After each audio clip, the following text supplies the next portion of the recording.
ensinando as pessoas a fazer pergunta para o diabo. Eu não vejo Jesus, eu não vejo Paulo fazendo pergunta e conversando com o capiroto. O que você está fazendo na casa dele? Que pergunta esquisita. Ei, sai!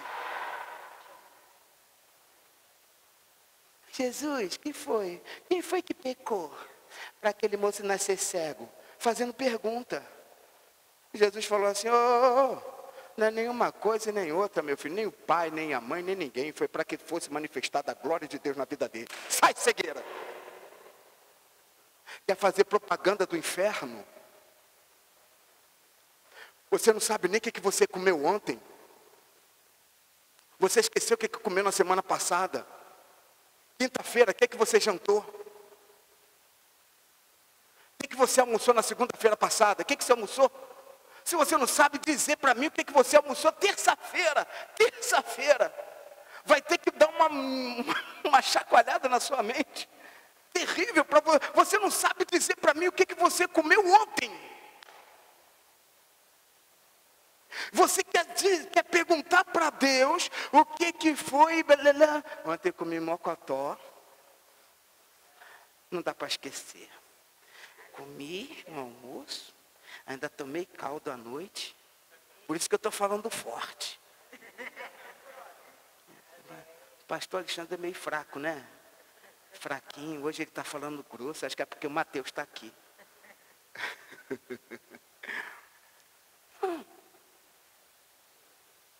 Então, todo crente inteligente, eu sou crente em Jesus.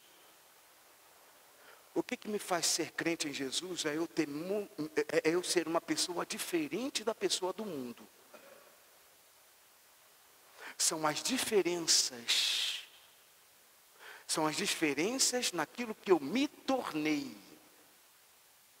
Eu sou uma nova criatura. Eu não tenho uma casa nova, eu não tenho um carro novo, não tenho um marido novo, nem tenho um novo emprego. Mas eu sou uma nova pessoa. Eu não tenho uma casa diferente, eu não moro num bairro diferente, eu não tenho um marido diferente, eu sou uma pessoa diferente. Jesus não veio para salvar meu casamento, nem veio para salvar minha casa e muito menos do meu filho. Ele veio para me salvar. E é óbvio, a Bíblia diz que se eu crer nele, como diz a Escritura, ele vai salvar a mim e toda a minha casa, mas ele vai salvar a mim primeiro.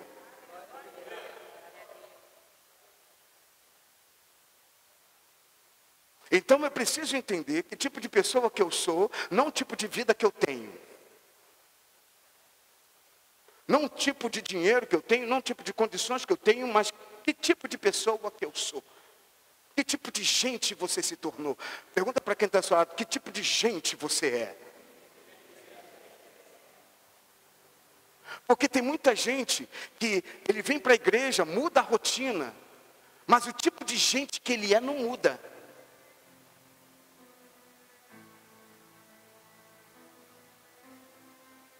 Por isso que muita gente, ele vem para a igreja e tem dificuldade porque ele quer que Deus mude tudo sem ele mudar. Muitas pessoas vão para a igreja e você pode ter vindo para Deus mudar tudo. Você pode ter vindo para a igreja pela primeira vez para Jesus te curar e Jesus te curou.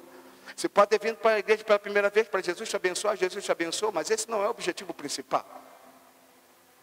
Jesus não morreu na cruz por causa dessas coisas. Jesus morreu na cruz, no meu lugar, por minha causa.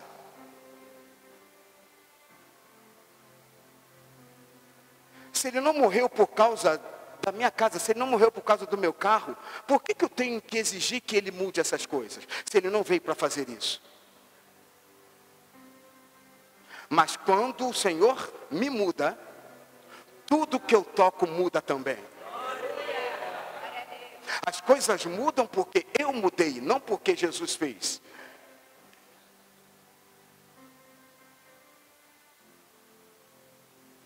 As coisas mudam porque Deus tocou em mim primeiro. A Bíblia diz que nova criatura é.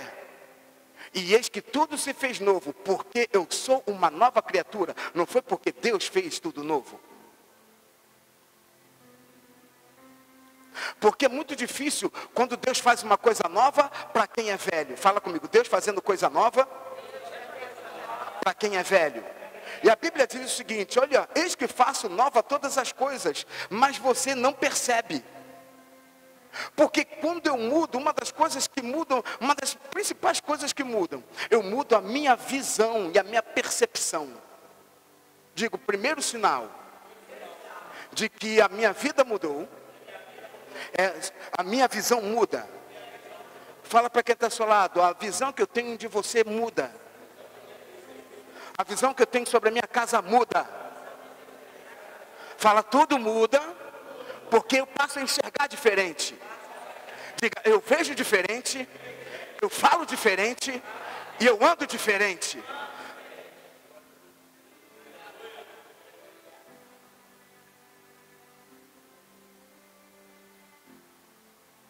Diferente. E quando eu vejo diferente, eu vejo as coisas com outro resultado.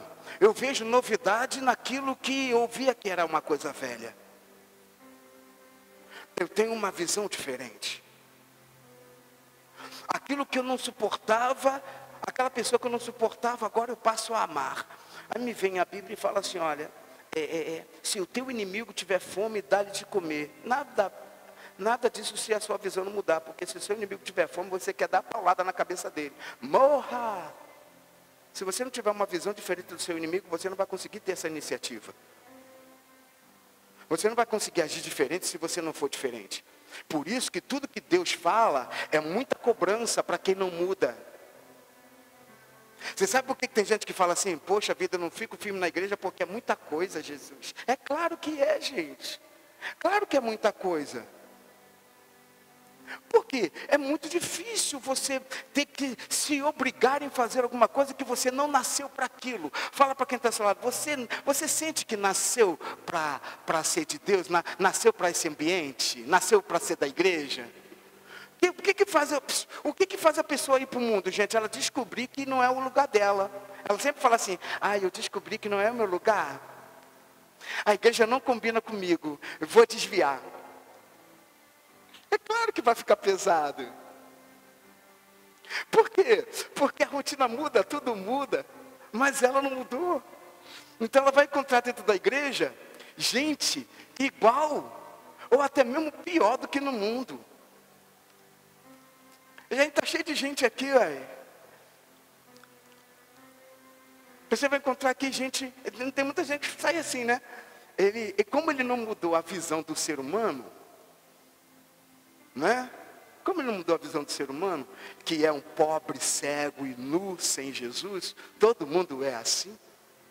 E não é porque está na igreja que ficou diferente. Quando ele fala assim, olha, poxa vida, eu encontrei gente muito pior dentro da igreja do que fora. Porque os olhos se abriram, mas o coração não mudou. Aí não percebe que Jesus, ele continua agindo com misericórdia, independente da pessoa que você é. Uma certa vez eu falei uma palavra aqui que as pessoas ficaram meio assustadas comigo. Eu falei assim, olha, o lugar de você errar é aqui, não é lá. O lugar de você pecar é aqui, não é lá. E aí, pastor, que é isso? O lugar de pecar é na igreja? Eu falei, é claro que é.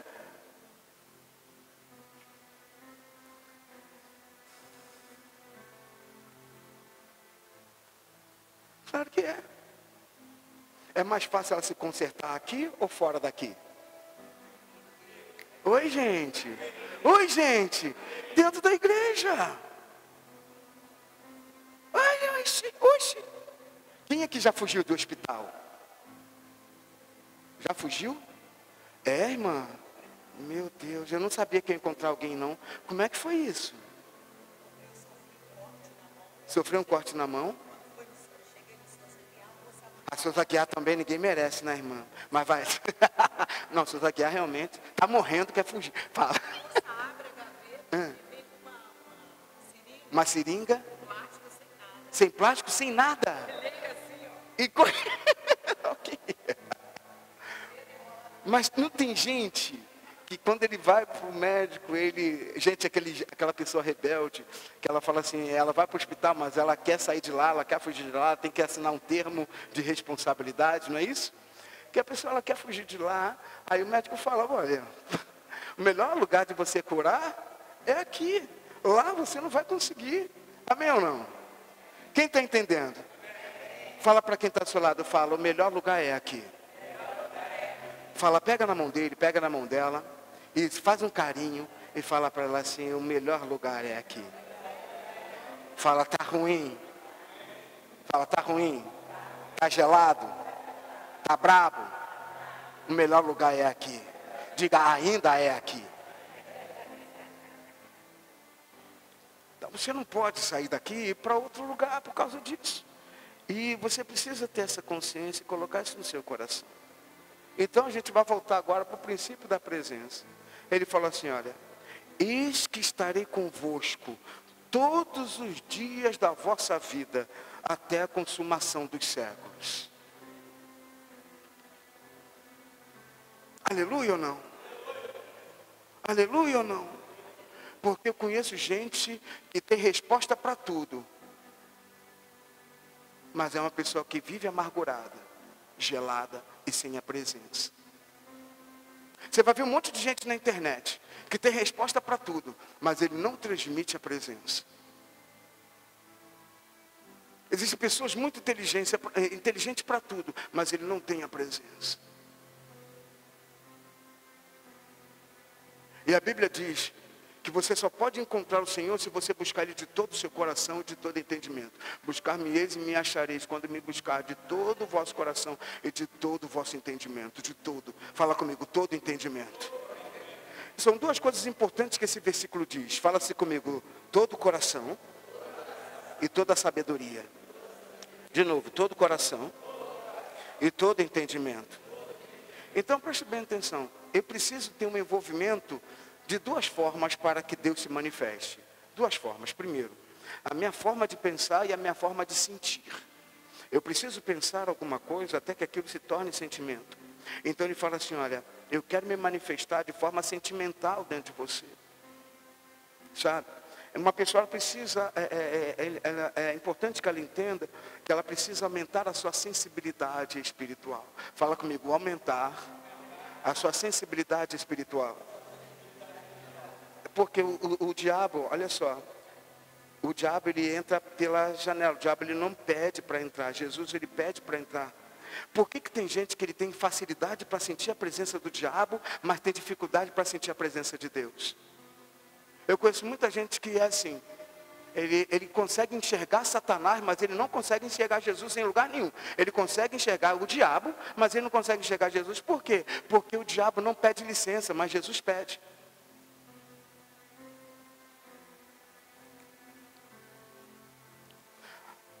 O diabo você não precisa pedir para ele vir, ele vai vir. Mas a Deus você precisa buscar. Não fica pensando que Deus é igual ao diabo. A Bíblia diz que depois dos 40 dias e 40 noites que Jesus estava no deserto, jejuando, Satanás apareceu sem convite. Fala comigo, o diabo aparece sem convite. Fala, mas Deus só aparece se for convidado. Então se você não convidar a Deus, quem vai aparecer para você toda hora, todo direito, é o Satanás. Ele vai aparecer porque ele é ladrão. Ele é ladrão. Ele vem para roubar a tua paz. Se você não buscar o Espírito Santo pela manhã, se prepare. Porque a Bíblia diz que não é Deus que está ao nosso derredor, não. Quem está ao nosso derredor é o Satanás, rugindo como leão, buscando a quem possa tragar. Deus não fica ao nosso derredor, Ele fica dentro da gente. Então se você não colocar a presença dentro de você, e se você ficar vazio, você vai escutar a voz do diabo o dia inteiro. Nunca pense que é coisa da tua cabeça. Fala para quem está ao seu lado, o diabo, ele vai falar o dia inteiro. Satanás Satanás, ele é persistente, ele é insistente. Se ele não consegue falar com você de manhã, ele vai tentar falar com você à tarde. Se ele não conseguir falar com você à tarde, ele vai tentar falar com você de noite. E se você não estiver meditando de dia e de noite, você vai estar encrencado. Por isso que a Bíblia diz, antes, medita na tua lei. Vamos lá, Salmo 1, versículo 1 diz, bem-aventurado o varão, que não anda segundo o conselho dos ímpios, não se detém no caminho dos pecadores, nem se assenta na roda dos escarnecedores. Nós estamos falando de uma pessoa, de um homem, que fica à busca de resposta. Quem está buscando resposta, ele vai encontrar 3 pessoas na sua frente. Primeiro, ele vai encontrar essa pessoa aqui, varão que não anda segundo o conselho. Ou seja, ele sempre vai encontrar alguém, um ímpio, para lhe aconselhar. De tanto que você fica perguntando, de tanto que você procura a resposta, Satanás vai colocar um ímpio para te aconselhar no meio do caminho. Para de buscar resposta, para de buscar resposta, porque alguém vai te responder, e você não sabe se a resposta vem de Deus ou vem de Satanás. Você não sabe.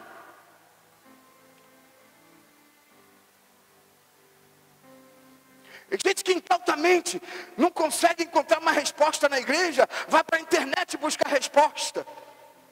Você nem sabe quem é a vida da pessoa. Às vezes está falando do nome de Deus, e às vezes não é nem Deus que está usando, você não sabe. Isso eu estou falando só para aqueles que buscam conselhamento de crente. Tem gente que realmente busca conselho de ímpio. Quando isso não está bom, ele, primeira resposta virtual. Conselho é virtual. Aí depois ele vai para o físico. Ele vai para uma vida de consequência. O de repente, ou por acaso. Então ele é vítima do por acaso. Onde é que ele é vítima do por acaso? Quando diz, não se detém no caminho dos pecadores. Ou seja, está passando por acaso ali. Satanás, ele vai te pegar no momento que você está menos esperando. Ele vai te encontrar no meio do caminho. Ele vai colocar alguém no meio do teu caminho. Ele ama quem não tem resposta. Então depois que, e se ele não consegue esbarrar, a pessoa que não conseguiu a resposta no conselho, não conseguiu a resposta no por acaso, ele vai buscar uma resposta sentando no churrasco. Aí é quando ele vai estar sentado. Aí ele fala de 3 tipos de pessoas que você encontra na vida. O ímpio,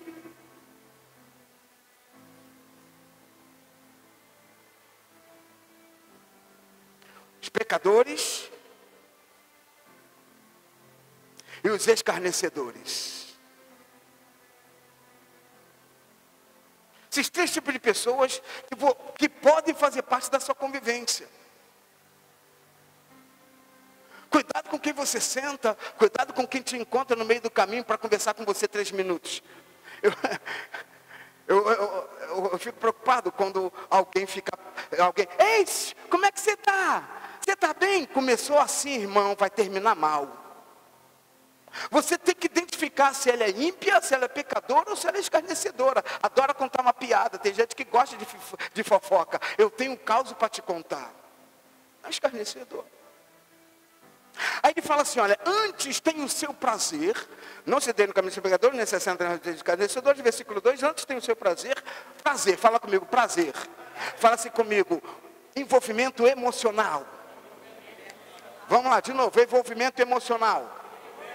Com a palavra. Tem muita gente que quer ter um envolvimento mental. Ele quer ter um envolvimento racional com a palavra. E você precisa ter um envolvimento emocional com ela. Mais uma vez, porque a palavra não é resposta. A palavra é presença. E o verbo se fez carne e habitou. No princípio era o verbo, e o verbo era Deus. E o verbo se fez carne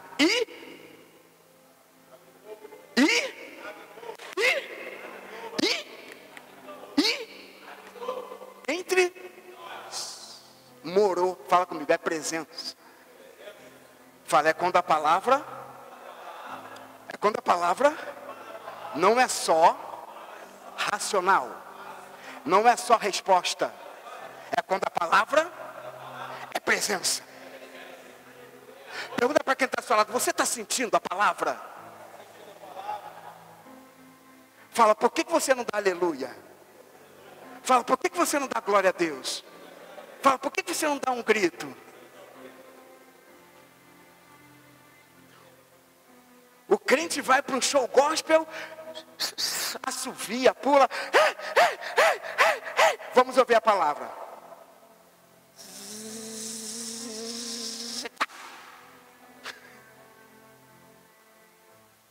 No show gospel, numa apresentação gospel, aí alguém chega e fala, Deus está aqui. Sim.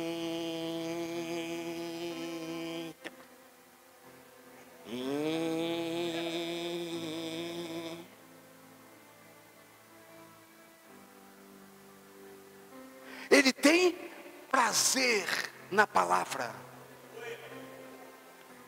Ele sente a palavra, ele sente a presença.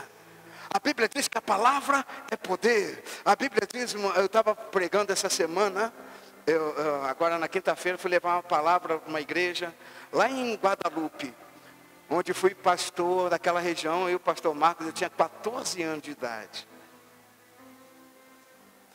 Faz quase 40 anos que não ia lá.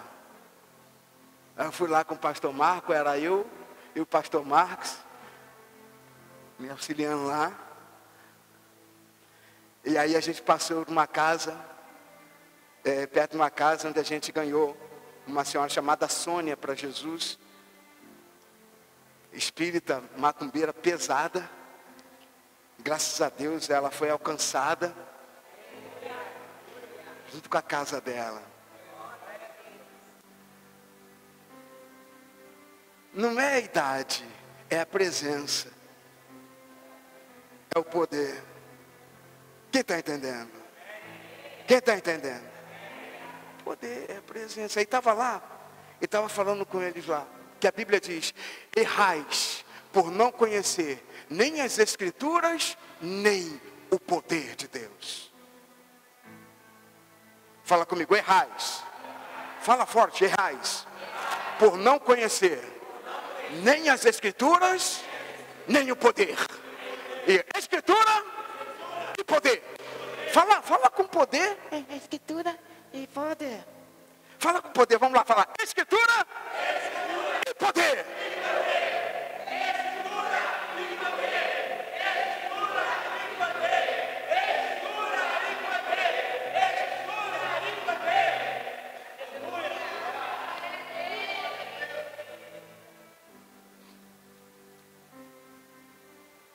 Porque a presença, a presença ela te envolve a presença ela te envolve emocionalmente de uma forma, e esta presença te autoriza.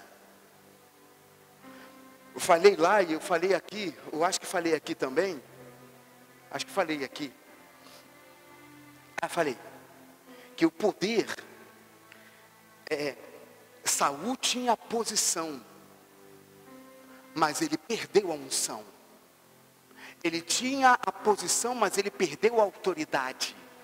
Ele tinha a unção, mas ele perdeu a permissão. Por isso que quando Golias se levantou, ele sendo rei não podia falar nada, porque ele perdeu a autoridade. Tem muita mãe, tem muito pai, tem muita gente que tem a posição de pai, posição de mãe, posição de pastor, posição disso, mas ele não tem mais autoridade.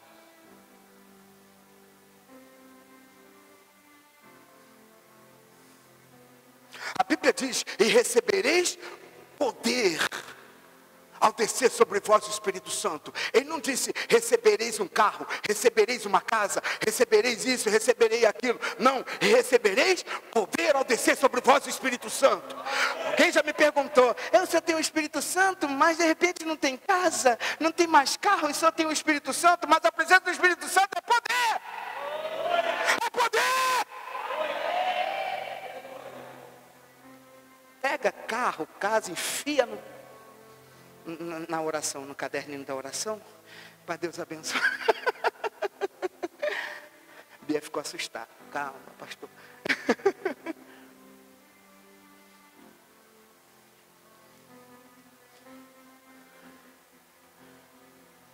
Aí me vem um moço que não tinha posição, não tinha coroa. Aleluia!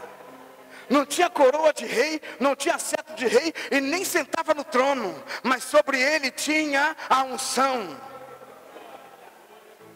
Sobre ele tinha, quem carrega a unção carrega duas coisas: autoridade e permissão.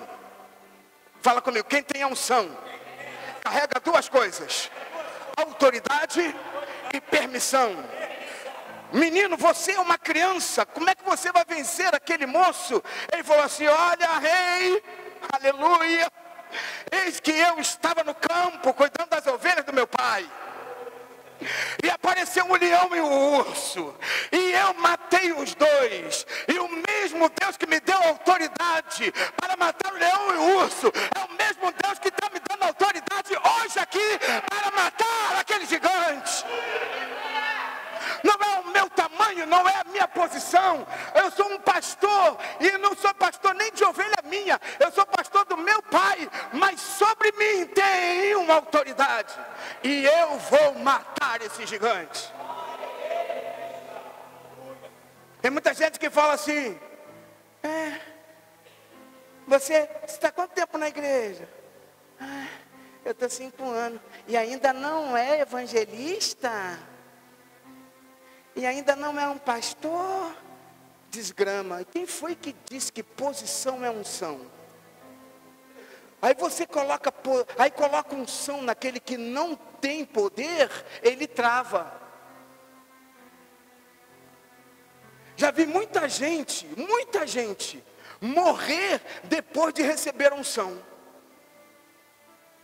Enquanto não era ungida nada, enquanto não era diácono, enquanto não era evangelista, enquanto não era presbítero, enquanto não era pastor, aleluia. Aí você fala assim: irmã, oi pastor, a irmã agora vai ser dirigente do grupo das mulheres, igual o Chaves. Bate um medo, um pavor horroroso.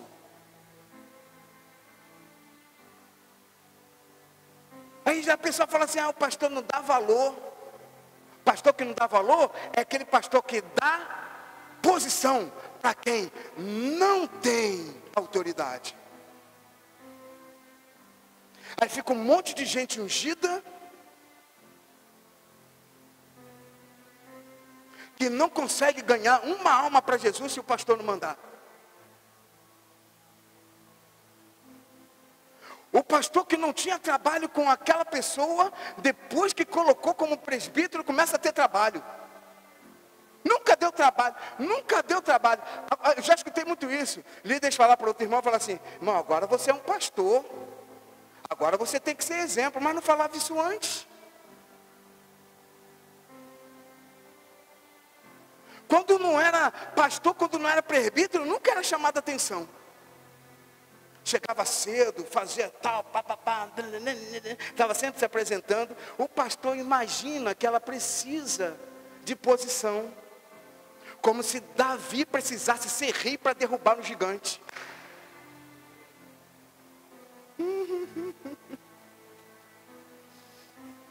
Uma certa vez, eu fui pregar no lugar do meu pai, aqui ali da igreja. Eu tinha o quê? 17 anos.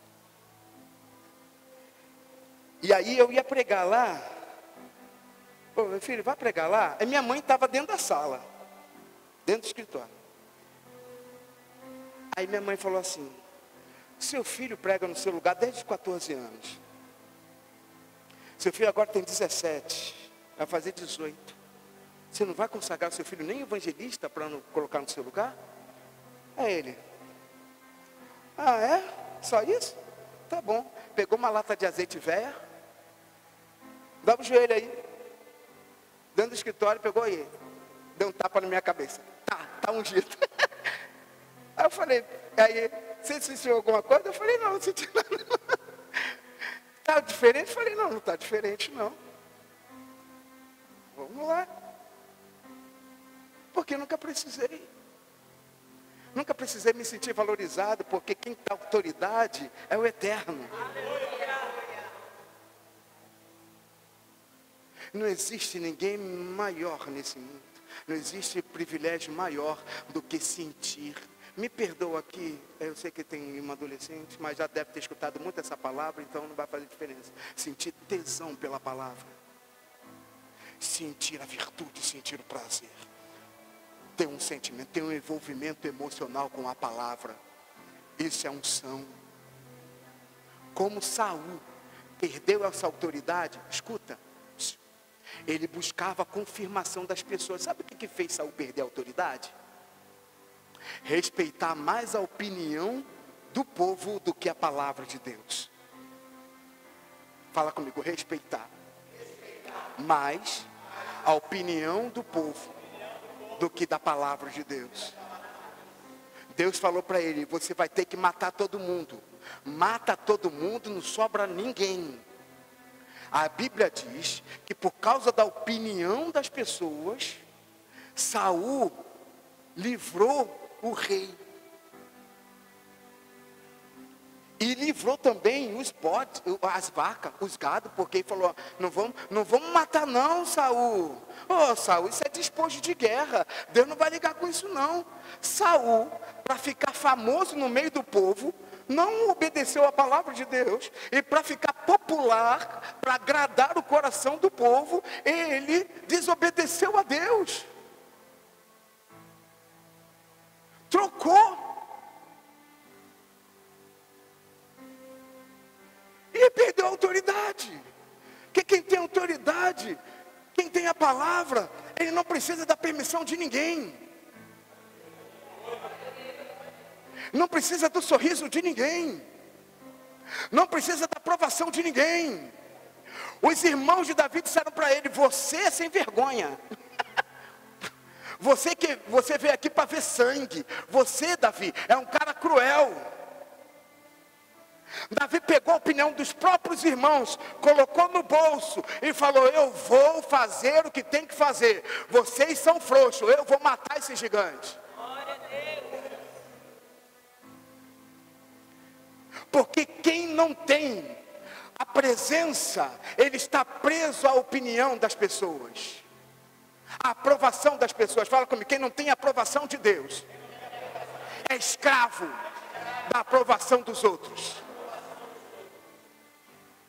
Fica preocupado com a opinião de pai, de filho, de irmão, de irmã. Fica muito preocupado. Isso é coisa de gente que não tem mais autoridade. Meus irmãos, pense o que vocês quiserem, mas eu vou matar esse gigante. Saul, pense o que o senhor quiser. Toma aqui a minha armadura e coloca ela, pelo menos coloca para ver se dá. A armadura aqui é legal, é bonita, dourada, mas só que está muito pesada, não vai dar. Mas ele vai te matar. Saul, pega a tua opinião e leva para as tuas negas. Deus falou para mim que vai entregar esse gigante na palma da minha mão.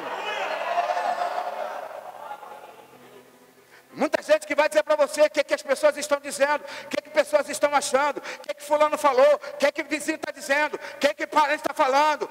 Quando você tem a palavra, quando você tem o relacionamento com a unção, você tem autoridade. Alguém vai dizer que você é metido, alguém vai te chamar de orgulhoso. Não, você só tem o poder e a autoridade que Deus te deu, só isso. E que tem essa autoridade não abre mão para a opinião de ninguém. Diga, quem tem autoridade. Quem tem a autoridade, quem tem a unção, não abre mão por causa de qualquer opinião. Pergunta para quem está ao seu lado, você é escravo de quantas opiniões?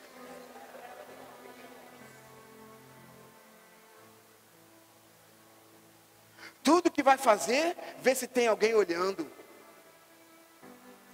O que vão achar? Ninguém pode nem olhar de rabo de olho que já fica, estão me olhando diferente. Eu já vi irmão assim. Pastor, eu não quero mais fazer isso não. Por quê? Porque eu estou achando que aquela irmã,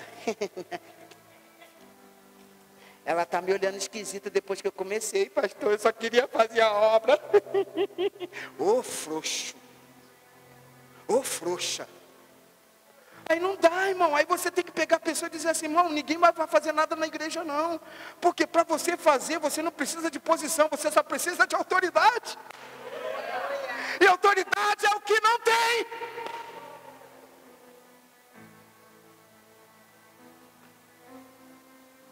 Se para dançar o creu tem que ter disposição. Oh, ninguém conhece essa música. Eu estou errado? Para dançar o creu? Se para dançar o creu tem que ter disposição para fazer as coisas para Deus, você acha que não? Fala para esse crente aí, fala, para dançar o creu tem que ter disposição para fazer a obra. Você acha que não?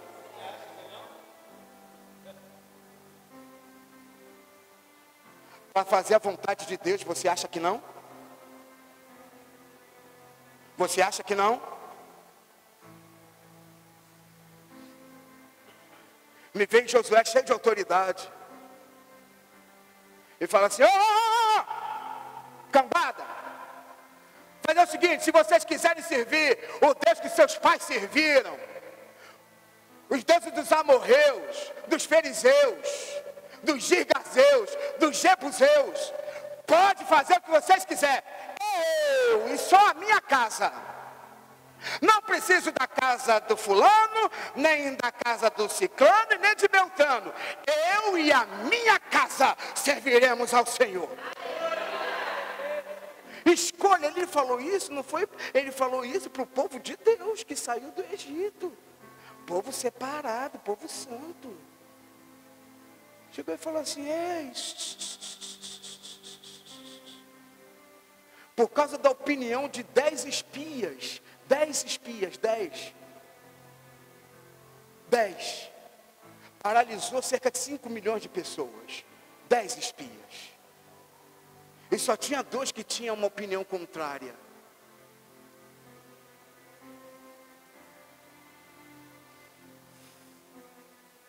Tentaram apedrejar esses 2, escuta, queriam matar Josué e Caleb, pegaram pedra para matar Moisés, Josué e Caleb, para matar os 3. Fica falando que Deus vai abençoar quando todo mundo está vendo miséria, para ver se alguém não vai querer te matar, vai te chamar de orgulhoso, vai chamar de... Deus não está abençoando não, tá? Não tá, ele é doido, ele é doida, tá tudo ruim, tá tudo parado, tá tudo ruim, é doido, não pode estar, Deus não está nesse negócio, vamos matar ele, vamos tirar ele daqui. Pastor, se eu continuar te ouvindo, eu vou ficar pobre igual o senhor. Pastor, se eu continuar te ouvindo, eu vou ficar sem casa, porque o senhor não tem casa.